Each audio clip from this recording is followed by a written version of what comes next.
Yo, what is good? What is going on, everyone, everywhere? Look, we finna get into this.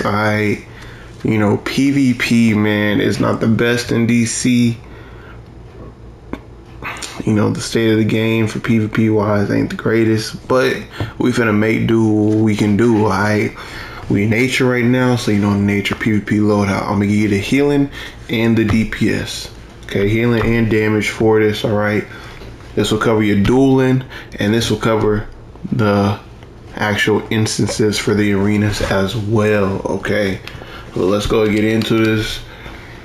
So now, dueling wise, you have your normal gear. Definitely change out this consumable because you can't use it in the open world, and definitely change out this breakout trinkets for an actual breakout trinket. I forget where mine is. Oh, here we go. Yeah, definitely trade out for a breakout trinket they can actually use in the open world, okay? And sometimes, sometimes it does glitch in the arenas because you can't use this in the arenas as well. So definitely get you one of the open world ones. I think I got this one from the old, let me show you. It's like a duo. But it's old. I remember it was, where was it? Cause it was the Amazon stuff.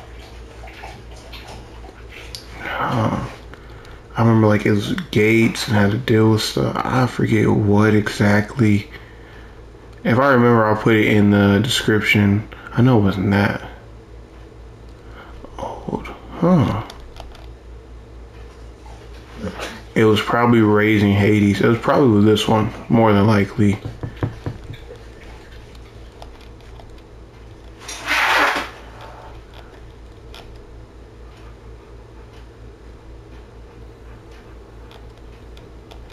Yeah, it was more likely Raising Hades. But I want to say that might be wrong, though. I don't know. I remember the instance in my head, so if I find it, I'll put it in the description.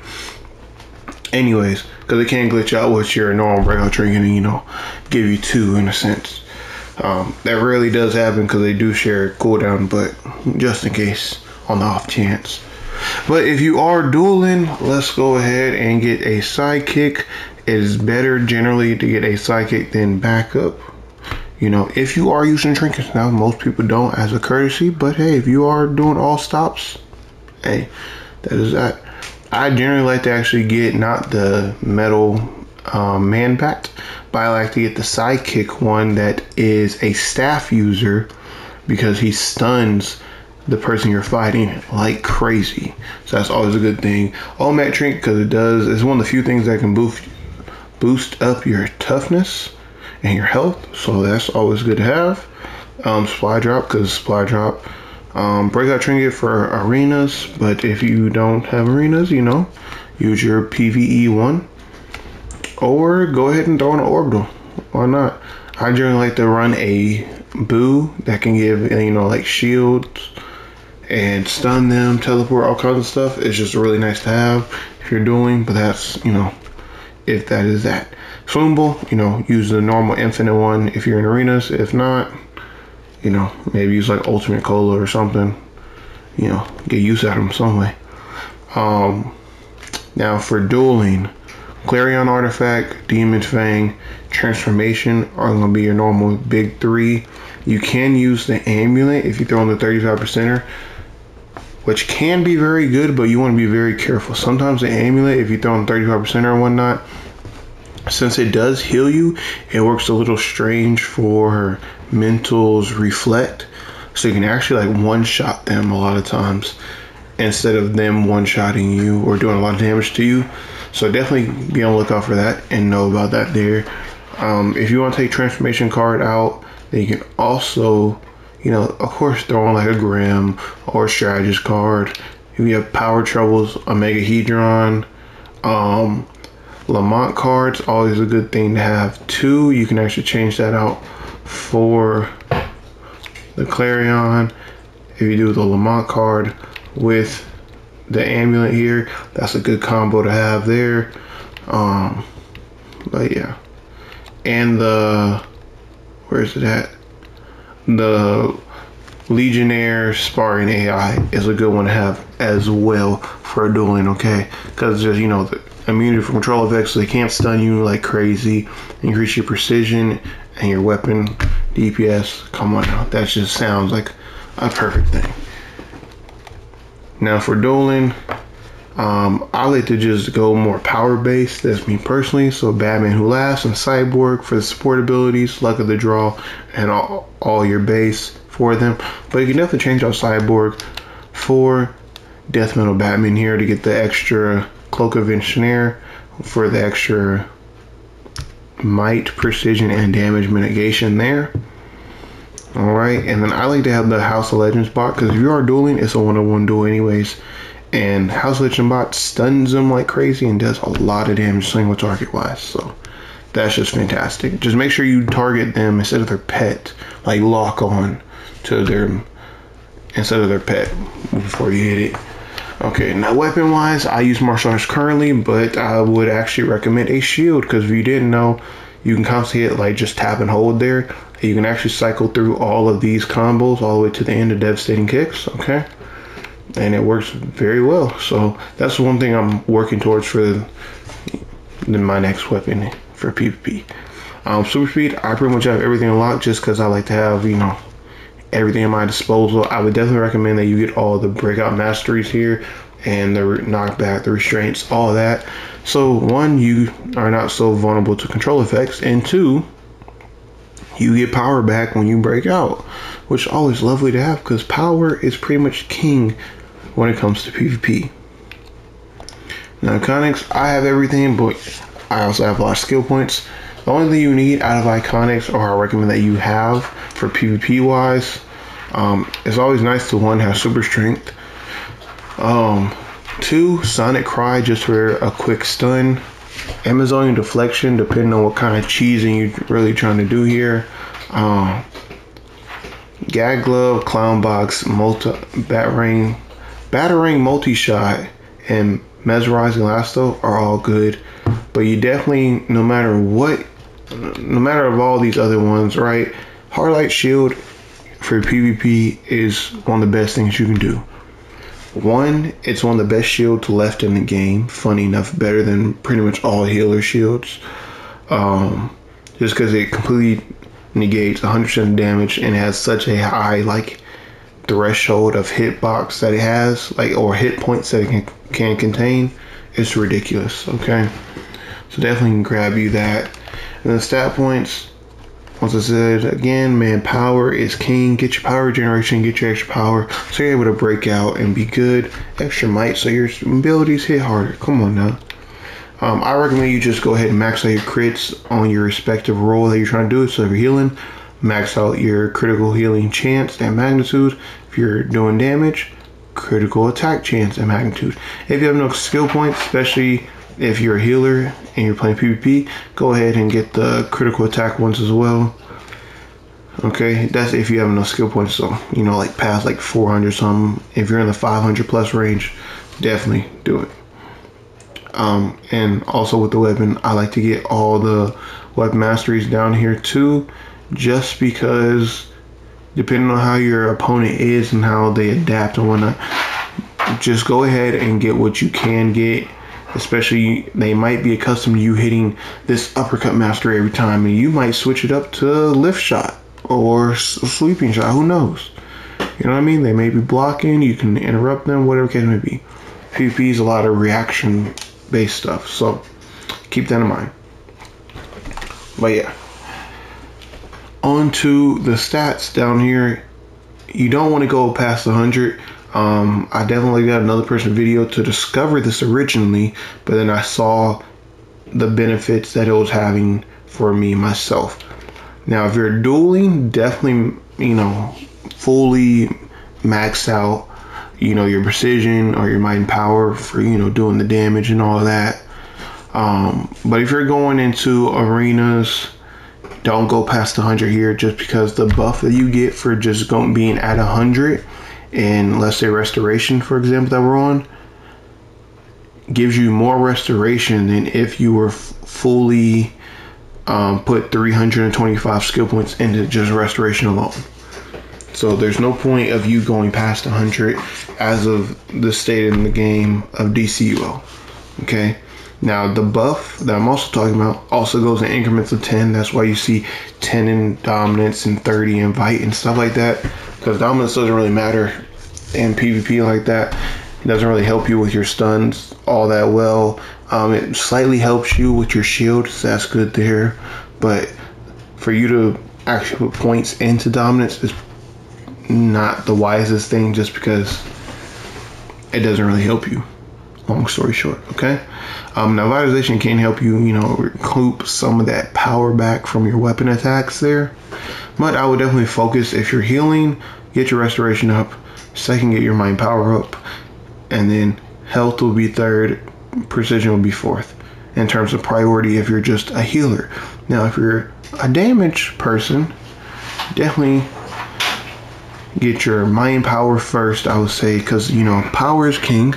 Precision will be second, health will be third, vitalization will be fourth, and then you can do some restoration and dominance, fifth and sixth respectively, okay? Now, another power I will also recommend is Word of Power, just because it does stun everybody around you. It heals you and restores power to your group and yourself, so it's a wonderful thing to use in PvP. Because power, yet again, is king. I can't stress that enough. Now, there's two different loadouts I would like to show y'all. One loadout is this. It is pretty self-explanatory. It used to be the default PvP loadout as could be. Now, Flourish does heal you more than Savage Growth does. But as you see with Savage Growth, it knocks them back, which can help with control effects and stuff like that. It just helps you in more of that realm.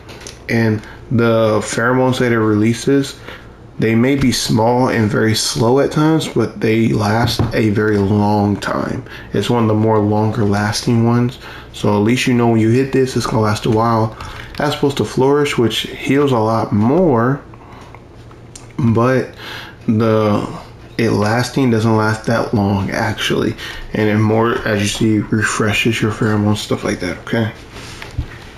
Metabolism, I normally don't like to get anything especially this high of power cost, but metabolism is just such a great heal. Now, if you're uncomfortable or you're running out of power too much and you don't think metabolism is worth it, definitely get Savage Growth and get you a Flourish. The only other one that you really could use is cross-pollination here, and this will actually help heal your pets or anything like that you have out and available, as opposed to metabolism. So Savage Growth and cross-pollination heal your team and your pets and stuff like that. Metabolism doesn't. Blossom come with pretty huge cheap power costs. You can spam it like crazy, especially keep everybody up. More importantly, yourself. Swarm Shield, come on, self-explanatory, you're a healer. Harlite Shield, just in case Swarm Shield goes down, pop this so you're still good and not finna die. Vortex Trap, because Vortex Trap is king in PvP. I can't stress that enough. It stuns people, it does damage, it does higher damage than Whirling Dervish, and you can't block it, you can't stop it at all, so it's just incredible there. Now for damage, we actually have a separate loadout here, okay? We have Serpent Call, Voracious Plants, Vortex Trap, Savage Growth, Harlite Shield, and Swarm Shield. You'll see both these shields pretty much stay as a staple for these first initial loadouts. These are more loadouts that I'll recommend if you're doing more 2v2s, Batcave, stuff like that, that more often than not pop in terms of queuing up for.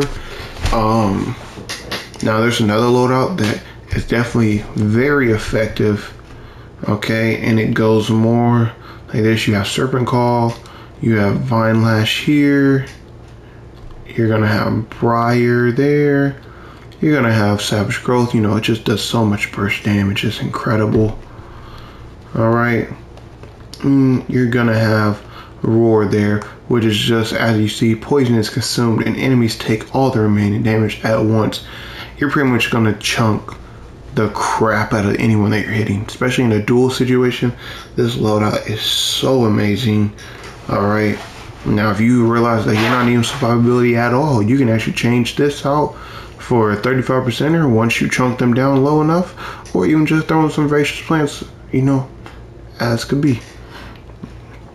But I generally recommend that you have a Hardlight shield. You could also rep Carnage, but I would just say stick with a shield.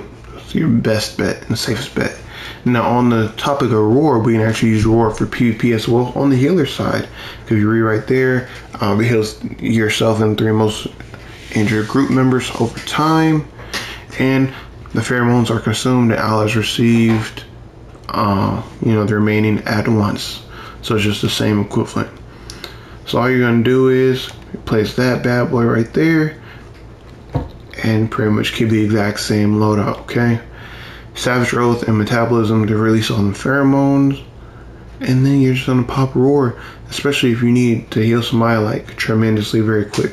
But definitely be careful when it comes to Roar, whether it be the healing or damage side, because it is, as you see, vulnerable to interrupt. So keep that in mind. Now if you get the new Superman ally, you have him as a support ally, you could get that vulnerable to interrupt removed, or even if you have a Solar Amplifier artifact, help you with that as well, with that empowered channeling. And Vortex Trap is pretty much going to stay on both of my loadouts for the most part. I would even argue a case to take out Savage Growth and put Vortex Trap, but just in case if you aren't super speed, you know, you have options, okay? But look, that's about it. Definitely try out these videos, man. Do some duels, do some arenas, try to get, you know, the PvP resparked, at least get your feats out of it, whether it be the style feats, you know, to save you hundreds of marks from buying it from the lady in the House of Legends. Or hey, do that or not. Really, it's on you at the end of the day. But look, I'm gonna go ahead and get out of here. Y'all take it easy. Y'all be safe. Like, comment, subscribe, share the video, all that good stuff. Stay tuned in for all the giveaways, booster bundle giveaway we got going on. There's gonna be a monthly giveaway for next month of July. I got a style contest coming at the end of this month here of June 2022, and I have a giveaway every single month of the year 2022. So make sure you subscribe, make sure you put on the post notification bell, because I do have some giveaways that are first come first serve, so definitely watch out for that. Without further ado, y'all, shalom.